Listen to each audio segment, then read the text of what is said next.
Hello, this is a video tutorial for the Antidote to Common Poisons potion on Pottermore. Let's go to Potions class. Here is Magical Drafts and Potions, and I will scroll down to Antidote. Antidote can be a somewhat challenging potion to brew. If you successfully brewed Cure for Boils several times, then you've become familiar with the basics of brewing.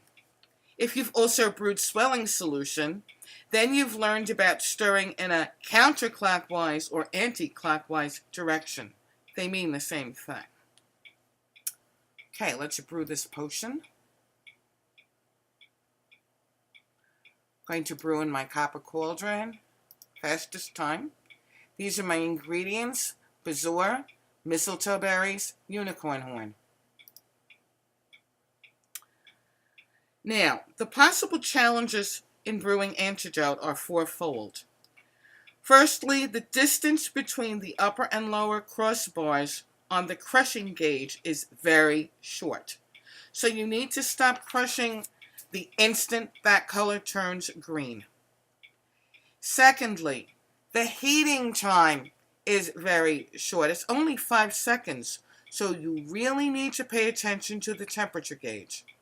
The indicator moves up very quickly, so again, you must be ready to click the blue button on the gauge before it reaches the top crossbar.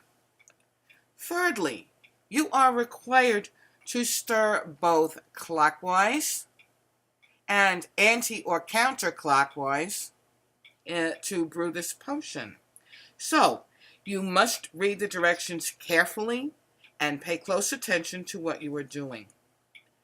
Finally, the trickiest and probably the most challenging task you are required to perform is to add the mistletoe berries, 2 of them, to the cauldron. You cannot just click, drag, and drop in 2 berries. In this potion, you must pick up the bottle, move it over to the cauldron, and tip it over just right so that no more than 2 berries fall out of the bottle into the cauldron. If more than 2 fall out, you will lose your potion. All right, let's get brewing. I'm going to add 1 Brewers to my mortar. Pick up, drag it, and drop it. Click on the rim. As soon as that gauge turns green, I'm going to stop. Okay. Now I need to add 4 measures to my cauldron. 1, watch the counter. 2, 3, 4. Next, I need to add 2 measures of standard ingredient to the cauldron. 1, 2. Now I'm going to heat it. I'll click on the red button. The instant it hits the lower bar, I'll switch to the orange and down and click it off and wave my wand.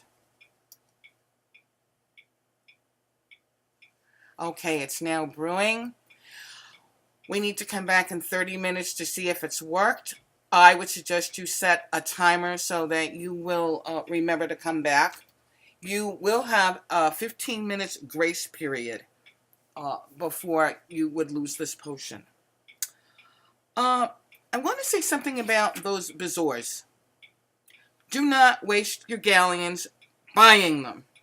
They are very, very expensive. It costs 10 galleons for only 1 Brewer. You are much better off collecting a Brewer from one of the moments in the story or asking your Pottermore friends to gift you with some Brewers. All right, we'll be back shortly. All right, we're almost ready to brew the second half of Antidote to Common Poisons. There we go. Okay. All right, I'm going to add 1 pinch of unicorn horn to the cauldron. And I'm going to stir in a clockwise direction twice. 1, 2. Now I need to add 2 berries to the cauldron. Up we go. And over. And tip that carefully. One, two. Okay, now I need to stir in a counterclockwise direction. 1, 2, and wave my wand. And I have successfully brewed Antidote to Common Poisons and have been awarded 7 house points for this achievement. Before we end, I just want to say some things that you should be aware of with regard to those little mistletoe berries. Firstly, there's what's known as the invisible berry. This means that when you first tip the bottle over, the counter may register a number 2 instead of a number 1. Make sure that you are paying close attention to that counter and move the bottle away from the cauldron quickly so that a third berry doesn't fall into the cauldron. Secondly, those berries like to misbehave. Sometimes you'll add the first one to the cauldron and the counter will register the number 1. Then you'll tip the bottle again and 2 berries will jump out of the bottle and the counter will register the number 3, which means that you will lose your potion. This happens to the very best and most careful brewers sometimes, so don't be discouraged and give up. Just try it again. Thirdly, you saw that I sort of dumped that bottle. I threw it away after I had added 2 of the berries to the cauldron. I always want to remove the bottle as quickly as possible so that a third berry doesn't sneak in. I also don't want or need to take the time to set the bottle down carefully and neatly on the table. Some brewers do feel they need to do that. You should do what works best for you.